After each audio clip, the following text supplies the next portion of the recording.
How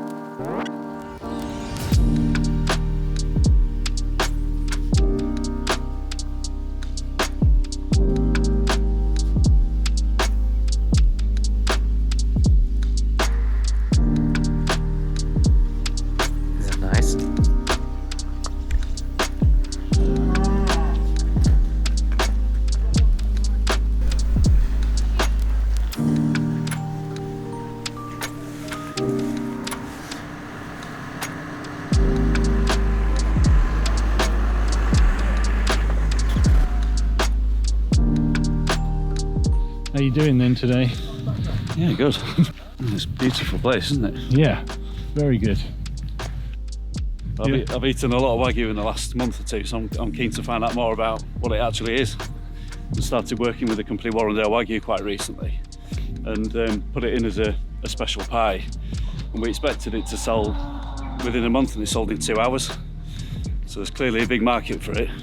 I'm James Sturdy. I run food businesses in North Yorkshire. I have a company called Sturdy Foods, which produces pizza products into the food service industry.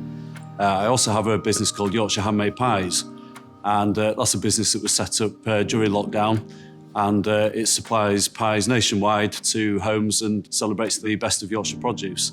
And more latterly, I've set up a YouTube channel called Yorkshire Food Guy, and that's broad discussions around food sustainability, food manufacturing, and the general food system, and helping raise people's knowledge, awareness, and education around food.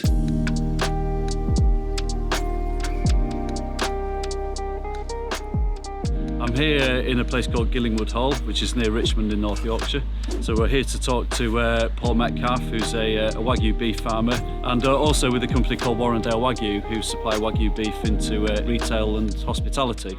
We are Warrendale Wagyu, working with our farmer partners up and down the nation to produce the highest quality British Wagyu beef. Based in Yorkshire, we are a family-run business working together to put our full-blood genetics together with the dairy breed to produce our uniquely flavoured Wagyu beef. So the topics that I'd like to be touching on today are to find out the system in which the animals are reared, have a little bit of chat about welfare, environmental sustainability, and also how it ends up as a great product on people's plate at the end.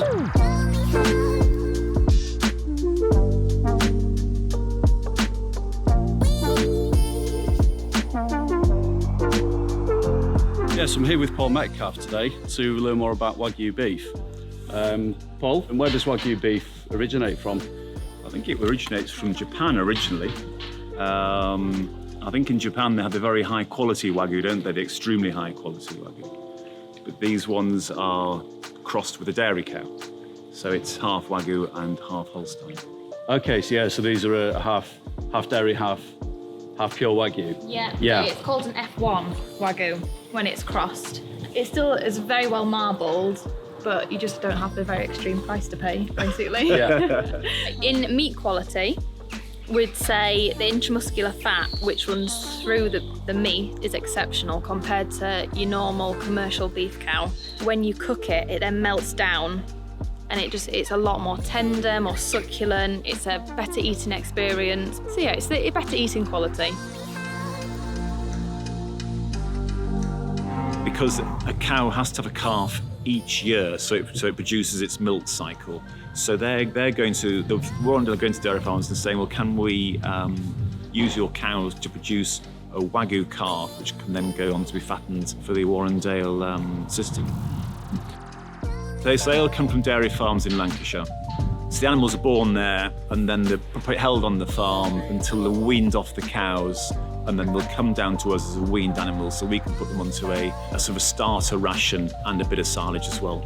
And then they'll stay on this farm until they're 24 months old. They'll be outside in summer and inside in winter, and then they'll go off down to Pontefract to be processed.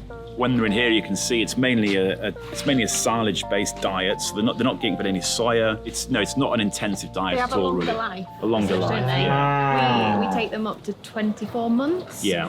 Whereas a normal commercial beef cow would be Oh, God, some can be 12 months, can't Yes, they? 14 months. Yes, so they have a much longer life. I think that period outside grazing as well is key, isn't Yes. it? You know, they have 6 months outside grazing, so just, you know, and the grass, the fresh air. And it just gives the animal a chance to grow as well and be more of a mature animal, doesn't Yes, it? and obviously during the winter time, when it's wet outside, you need to bring them inside Exactly. to keep them dry, to keep them healthy. You can monitor them more, and obviously you can feed them the supplements they need. Yeah, I mean, we find when you can, in September, you bring them inside, the first thing they do is go and lie down on the straw. They absolutely love it. They're the happiest king, just lay down. Quite happy to have a rest. Oh, Oh, yeah. but Love just you being can see inside. sometimes It's warm, thinking, isn't it? It's warm, you know. oh, it's through the gate, looking over the gate, thinking, come in, you know.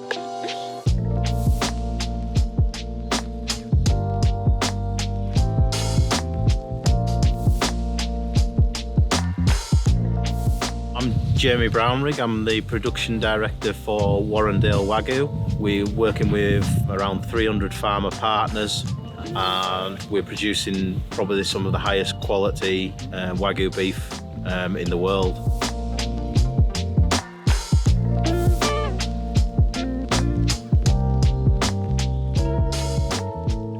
We've worked with Paul for around 4 years. The top draw farmer with the highest welfare standards, and is exactly what we're looking for as a company to grow the best quality meat that we can. Within what we're doing here, there's 90% of the animals that are all by the same sire, and he was the #1 marbling bull in the world. So most of the animals come from one bull?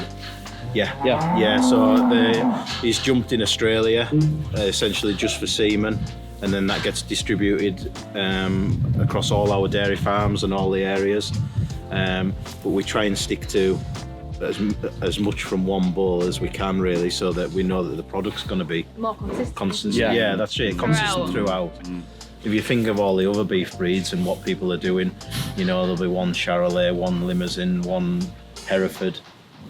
You go out and eat a steak and you'll get a perfect eating experience, you know, one time round, and next time you go you'll be really disappointed in what you've had.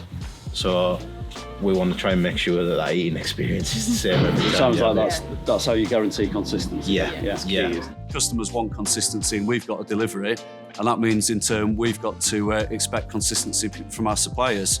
And working with suppliers like Warrendale, who have an absolute 100% commitment to to what they do and the consistency of it, is really important. So yeah, getting consistent product in is going to mean we've got ingredients which are consistent. We can turn into a consistent product and make sure our customers are getting the same quality of product every single time they order from us. One of the things we've worked on also since we started, and Ella's had a lot to do with it, is we've DNA tested every animal. So not only can we tell you where that animal's come from and its history of its life, but what actually was the father of that animal, so that we can then link the results back to meat tenderness, to eating quality, to size of ribeye, to everything. That's what we're working on at the minute. Having complete control over the standards at every start point. to finish. Meat has come from that sire.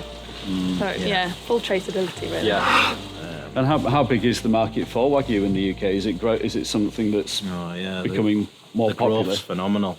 I suppose in a time where people are going to eat less meat, we're coming under pressure left, right and centre. I think they're going to eat better quality and they're going to go for the top end. And that's where we want to be as a company, as a farmer. We want to be at the top. In the meat industry and the beef industry, we've come under massive pressure over the last 12 months. There's no doubt in our mind that there's going to have to be a balance to all this, and people are going to have a balanced diet. They will probably choose to eat less meat. Meat will become a little bit more of a treat, maybe once, twice a week.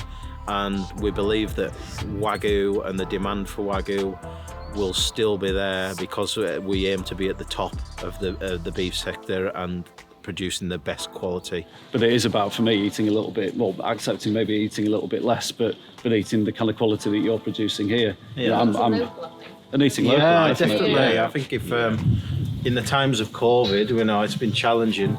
It has focused people on buying more local, sustainable beef. If there was anything good going to come out of COVID, it probably would be that, Because that is an increasing concern for people, isn't it? And what we're eating, what we're putting on our plates, what the carbon footprint of it is, and you know, particularly meat eating is a bit in focus with its carbon footprint. So how does beef farmed on a Yorkshire hillside differ from that farmed in other systems abroad in terms of its carbon footprint? Well, I would think abroad will be a lot more intensive. So, you know, that's where you get the issues of them clearing rainforests to, you know, grow soya and all this sort of stuff. Where we're doing none of that at all. You know, we're total opposite really, isn't it, to that? Yeah, and the food miles obviously goes without saying. These animals that will be born in Cumbria, they'll come across the Pennines to Yorkshire, they're getting, so it's only probably 30 or 40 miles. When they go off down to Dovecote to be processed, it's only another 30 miles, say. 2 movements, you know, one from the dairy farm to here, then from here to the slaughterhouse. So very, very few food miles. And also, you know, we're just growing we're growing all the produce for the fed animal just, you know, around about the farm. So it's really keeping the food miles down. You know, the grassland here can't be used for an awful lot else apart from grazing livestock. And these fields up here won't grow cereals, will they? No, that's it. So, and I don't know who told me the other day that grass absorbs CO2 all year round. Whereas, you know, everyone's about planting trees everywhere. Trees are now dormant. You know, now once the leaves are off, that's it. That tree's dormant until spring again. Whereas the grass up here will always be growing. And it's using, in a lot of ways, it's a byproduct, isn't it, the grass? Yeah, for sure. Can we? Yeah. These animals will make, you know, Paul's farm more efficient. He's obviously said that he grows what he needs, you know, to see these animals all the way through. But there's places where he can't grow crops, so he might as well graze the animals there and utilise that part of the farm and put it to good use, really. Exactly. Turning grass into meat. Yorkshire's a fantastic climate for growing grass, growing cereals. It's probably one of the best areas in the world. You know, we've got a very temperate climate. We haven't got extremes of temperature.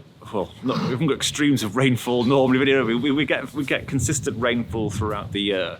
And, you know, we get a good long growing season as well. We can produce here everything the animal wants on the farm. So we don't have to buy anything in or ship stuff in from abroad. Yeah, we do have that in Yorkshire, don't we? We've got a good network of, especially food businesses, with it being such a rural you know, landscape, and that feeds down to a network of smaller, you know, food businesses, you know, like ourselves and you guys who want to work together, you know, produce quality products and showcase the region. Yeah, so I own a company called Yorkshire Handmade Pies, and as soon as I went to the Warrendale Wagyu Open Day, I just thought, I've got to get this into the pies. So it tells the story of what we do here in Yorkshire really well, and that's what we're about as a company. It's about creating pies that showcase the best of Yorkshire produce. So we made a pie that used the Wagyu beef, and we also paired it with Wensleydale blue cheese, which is quite a famous cheese producer not that far away from here. We also put black sheep Rigwelter ale in it, and finished it off with some Henderson's relish. We're really proud of that as a pie, because essentially it just shows what great food we've got here in Yorkshire.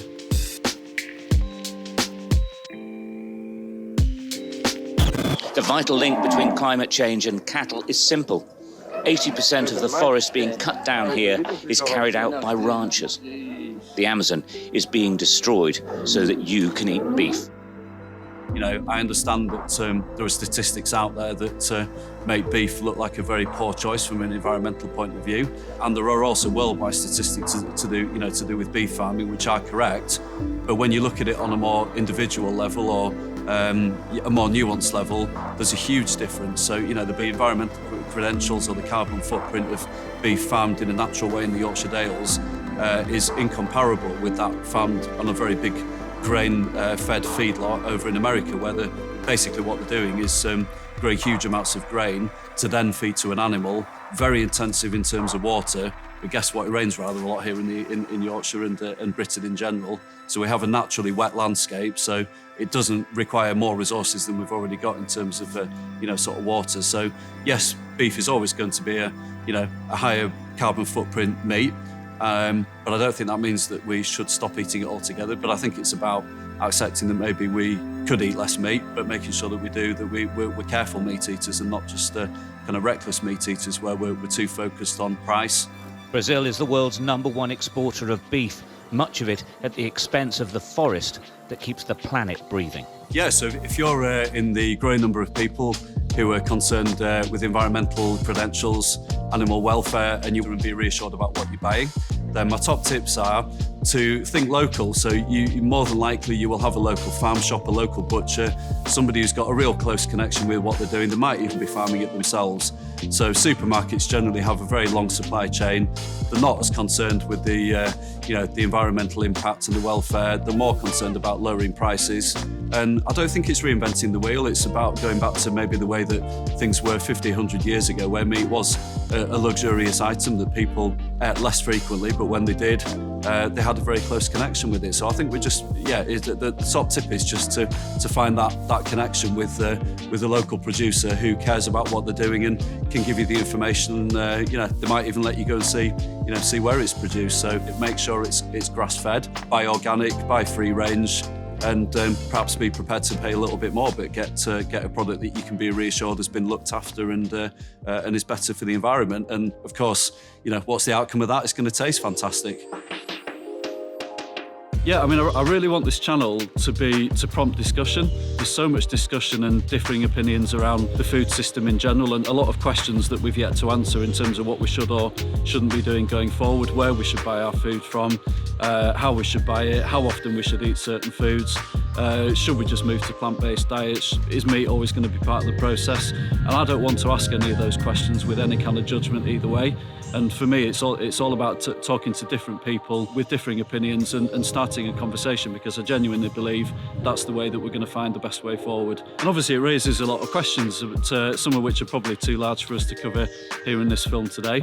But I'd love to hear if you have any questions, please send them in. In the meantime, please like and subscribe. And if you're interested in subjects around food sustainability, farming, should we be buying British, should we be eating meat, then please like and subscribe to the channel, and it'd be great to have you along on a journey. See you again next time.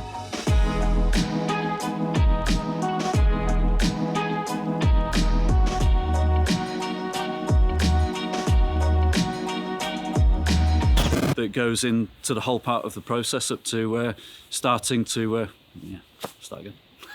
What are you trying to say? I don't know.